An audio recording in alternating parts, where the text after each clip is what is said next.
27-year-old Phil Hart is the current Australian Playgirl Man of the Year. He was in Newcastle today, clothes on, to make the magazine search for centrefolds. Australian Playgirl is the equivalent for women of Playboy magazine. According to its distributors, Playgirl is the largest selling women's entertainment magazine real in the skills world, rather than with a bigger laying around in a magazine, building credibility. You might laugh, but they tell me there's big money for men who want to take their clothes off for the camera. Over the years, Penthouse and Playboy and the centrefolds that they've had is people seem to think that they're just bimbos or they can't relate to anybody and they're just laying around in a magazine, and we're trying to get away from that a little bit. I don't particularly like to be labelled as being someone that just lays around in a magazine. I like them to think that I have some sort of brains. And this is hopefully a new look that we're trying to instill into the magazine, that I think women are a little bit sick and tired of going into bars and clubs and things and just being confronted by great looking guys, and that's about all that they have to offer. And I think that they look for a lot more, so we're trying to bring that out in the magazine and in the promotion that we're having here at Fanny's on Tuesday. The magazine is on the first leg of its search for the Australian Man of the Year 1986-87. Over the next 4 Tuesday nights at Fanny's nightclub, the magazine will sort through hopeful centrefolds who'll model evening wear, sportswear, swimwear and hopefully a smile. The successful contestant will be named Mr Newcastle and then go on for a chance at the coveted Australian Man of the Year title.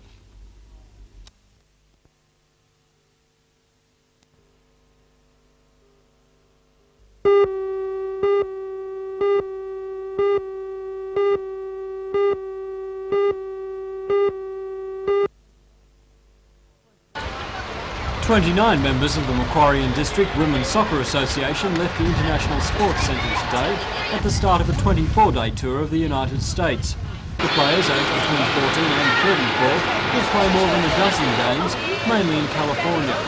It's the first time the association has sent a team to the US, and it's been a hard road of fashion parades, bucket brigades and Lamington drives to raise the money. There was an emotional farewell to daughters, sisters, girlfriends, wives and even mothers. Like most typical Australian cultural exchange representatives, the girls and women took with them many typical Australian items and badges. They'll return in time for the start of the season here in early April.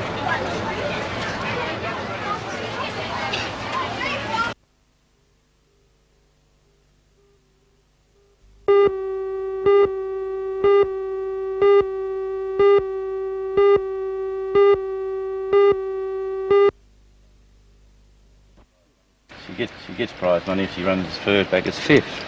Right. I think it's 28,000 for the fifth horse. So. It's money back for running fifth, virtually, yeah. Isn't it? Yeah. Cliff, from what you've decided to do, you must have been very pleased with her 2 second placings. Some people say unlucky in the Penfolds and the Brambles. What about the Penfolds? Well, her gate never opened, and she got a long way back in the race. And I think, had she been handier, she might have been the one to beat.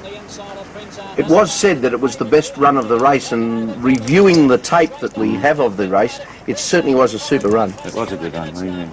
She fought for she would have won the race. Well, she did fight for an opening all the way down the straight, and then ran a brilliant second, really. Yeah, it was a good run. What about the Brambles?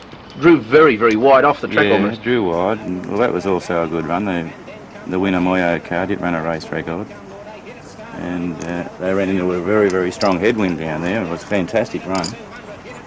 And like the weight condition suited him too much better. I think he met us 2 kgs better than what he did in the Penfolds Classic. So give him a great chance in the race. Certainly. And how is she now after that She's run? Good. Very good. Very good. Yeah. She's showed no ill effects from the run. She's pulled up well. She's had up. So we can't see any reason why we shouldn't pay the late entry fee. Exactly. Are you going to give her a run between now and the 22nd? No. So she'll be freshened up and be at Rosehill on the big day. She will be, yeah.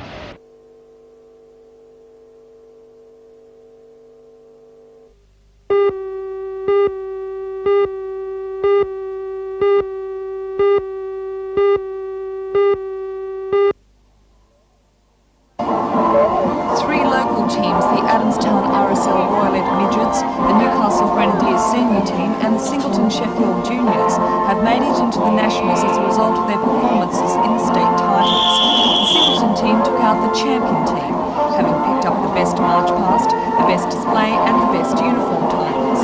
In the the senior section, the Newcastle Grenadiers had the best uniforms, and the Adamstown Midgets came in second place for both the march past and the uniform section. The local marchers competed against 9 other teams from all over the state.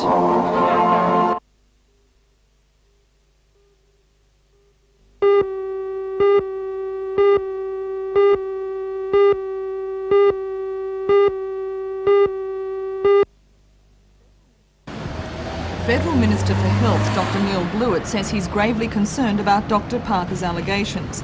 The spokesman for the minister says a report from the Health Insurance Commission officer is expected by the end of the week, and on its recommendation the matter may or may not be placed in the hands of the federal police. Dr Parker and Mr Court say they're happy about the way the allegations are being handled.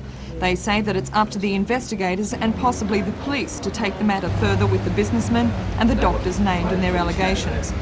Health Minister Blewett says he hopes that the AMA will also investigate the allegations, but President of the Hunter Medical Association, Dr Ian Walker, says that's out of the question. If he gave us full access to all government information and all files within his department, and the freedom to use that information as we saw fit, I would welcome an inquiry. But I believe that Dr Blewett is trying to whitewash his department and to put the blame on the medical profession and place us in a position of being able to not carry out an investigation because we wouldn't have the necessary facilities to do it properly. In other words, I think it's a political stunt.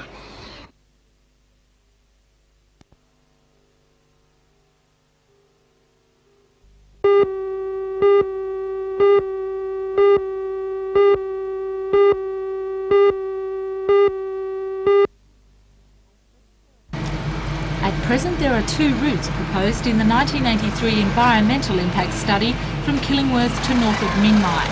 The multi-million-dollar F3 freeway must be completed by 1988, and time is running out for the Department of Main Roads. The original route northwest of Barnsley would seriously affect coal reserves in that area, and residents have been told that it must now be modified.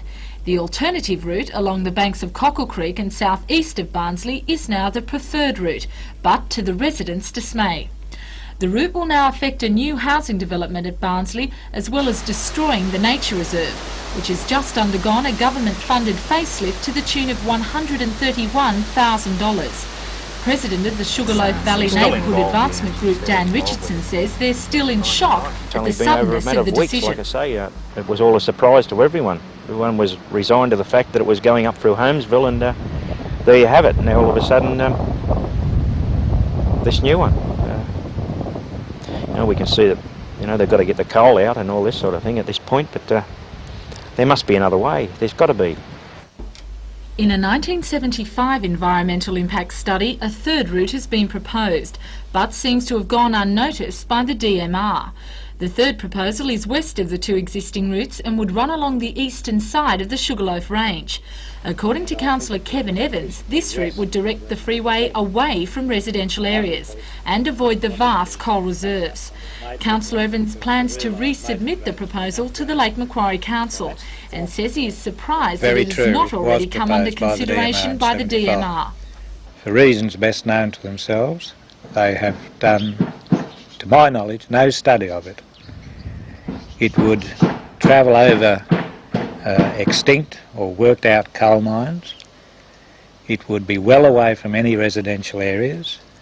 A spokesman for the Department of Main Roads head office in Sydney said that not a lot was known about the 3rd alternative submitted in the 1975 EIS, and at this stage it was not a preferred route. Meanwhile, comments from residents in the Lake Macquarie area who will be affected by construction of the new freeway are now being called for in preparation for this year's EIS, which will be released in May.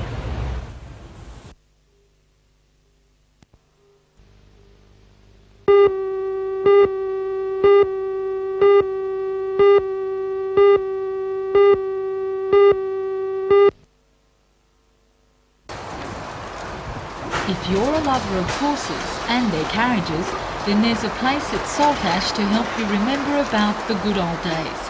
At Oakvale Farm, owner Jeff Sanson is collecting pieces of the past to share with everyone. And the pride of the collection is this Cobb & Co carriage.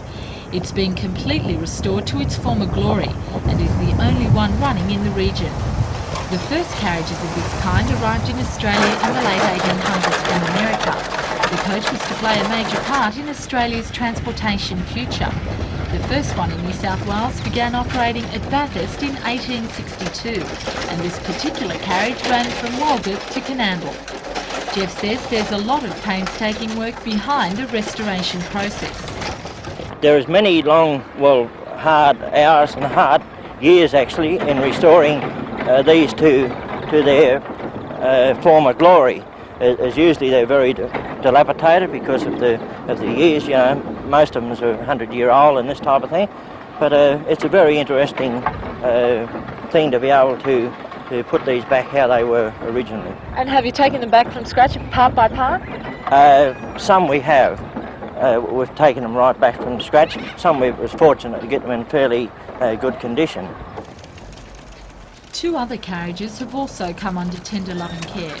In their time, the Blue Abbot buggy and the Gentleman's Angus carriage were showpieces as well as practical vehicles, reliant on a steady rein and horsepower. And according to the young trainer of the animals on the farm, it's a bit different to turning an ignition key. Well, we break them in rough first, and then you've got to train them to the roads and all that. Takes a lot of work. You've got to teach them to go where you want them to go, whistle them up, get them going. There's special language, isn't there? Yeah, the horse language, yeah. When I'm on the coach, the horses know my language, you just got to talk in horse language. Steady, yeah. For all of man's modern technology and advancement into the future, it's pieces of history like this one that'll always be here to remind us of the past. Yeah, mate, yeah.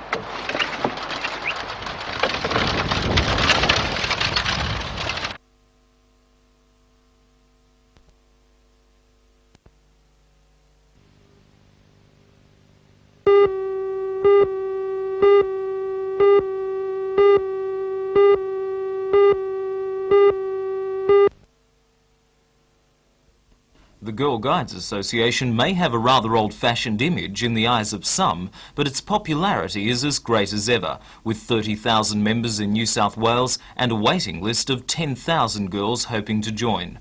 1,200 girls aged between 13 and 15 from around the state will spend just over a week at Lake Liddell learning to fend for themselves.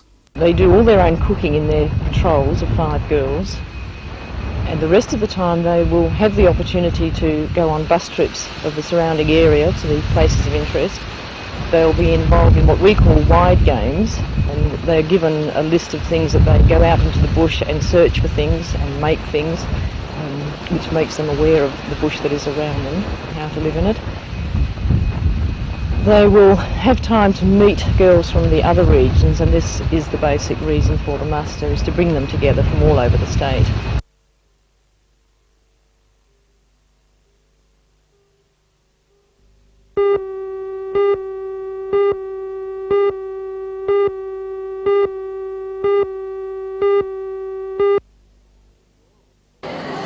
Indoor or speed soccer is to outdoor soccer what one-day cricket is to the traditional game. Its supporters say it's faster and more exciting than its outdoor father sport.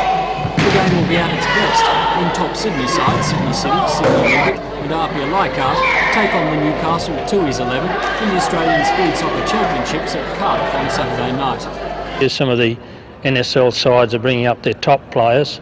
Farina is coming, Grant Lee, Raskopoulos, Marshall Soper, Darren Stewart, one of the local boys, with Simon Brandt.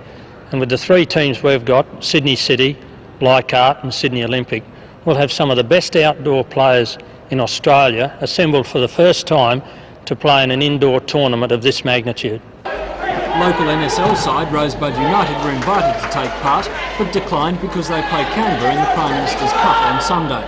That shouldn't deter local fans though. Of the 30 players, 15 are present or past Newcastle players, including Simon Brandt and Darren Stewart from last year's Rosebud side, and controversial Socceroo Marshall Soper. It's certainly an impressive bill for a night of soccer, but Ken Kaiser says this is just the start. The NSL at present is looking into indoor soccer, and they're looking at using the American rules, and they're the rules we use here. Our centre's based on the American entertainment sport, and we're quite sure that by next October the NSL and us hope to get together to run a tournament which will take in all the NSL sides.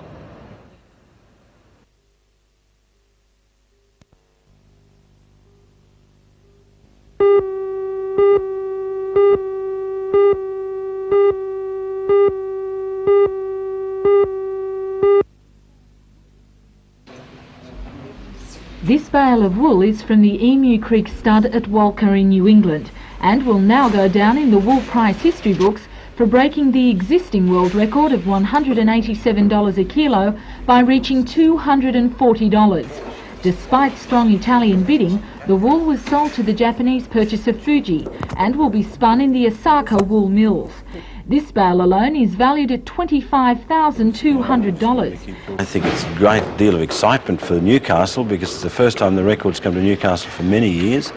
The Tasmanians have had a bit of a mortgage on the world record prices and the Goulburn people, and it's a real boost to the New England and particularly to Newcastle selling centre.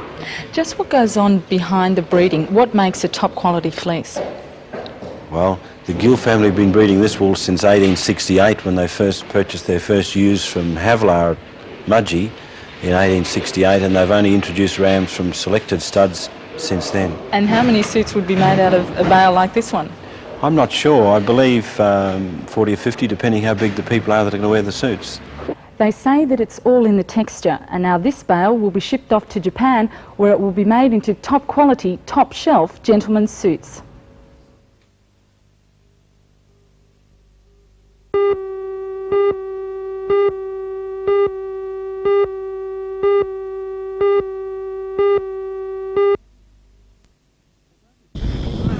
Although this paddock at Dungog was far from an ideal polo pitch, it couldn't stop these men from showing off the skills that have made them two of the sport's leading players.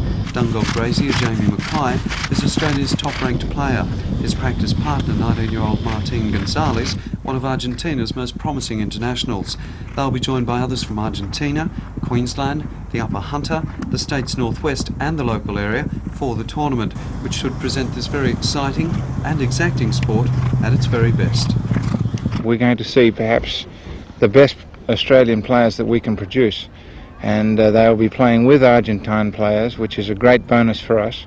We get the exposure to play with these good players. I feel that the polo this weekend is going to be very good for that reason.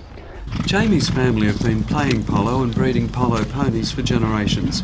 Martin's father, the legendary Dantiel Gonzalez, was a member of the elite, a 10-goal player. To emulate his father is Martin's goal, and in a country where polo is the second most popular sport, behind soccer, that would make him a hero. Well, I hope to get to the top, but it's very difficult because in Argentina we have a lot of competition. There are many polo players, and to get raised up you have to win, so you have to play really good.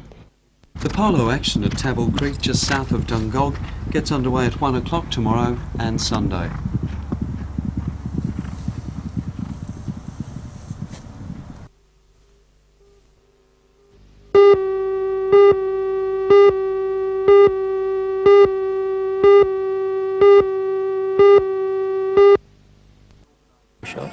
The organisers couldn't have hoped for a better ending to what was, by all accounts, a thoroughly entertaining tournament. Sparkling sunshine, a large crowd, and everything hinging on the final game.